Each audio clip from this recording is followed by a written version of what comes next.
মায়া জিনিসটা কেমন জানেন? কারো মায়া কারো গোছানো জীবনকে এলোমেলো করে দেয়, আবার কারো অগোছালো জীবনকে গুছিয়ে দেয়। যারা সত্যিকার অর্থে ভালোবাসে তারা কখনো অভিনয় করে না।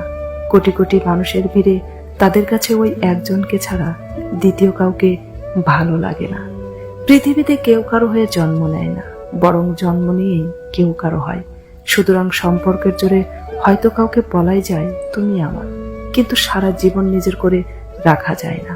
কারণ অধিকাংশ মানুষ সময়ের টানে আর জীবনের প্রয়োজনে হয়ে যায় যে কোনো একজনের। আসলে পৃথিবীতে সবাই তোমাকে মূল্য দেয় না, তোমাকে কেবল একজনই মূল্য দেবে, যার কাছে তুমি তার পৃথিবী। সুতরাং তুমি যার কাছে পৃথিবী, তার পৃথিবীটা কখনো ভেঙে দিও না। সব মানুষের কাছেই তুমি সমান মূল্য পাবে না। কারো কাছে তুমি কাচের গ্লাসের এক গ্লাস পানি, আবার কারো কাছে দামি পেলার এক কাপ কফি। তোমাকে বুঝতে হবে কার কাছে তোমার মূল্য আছে আর কার কাছে নেই।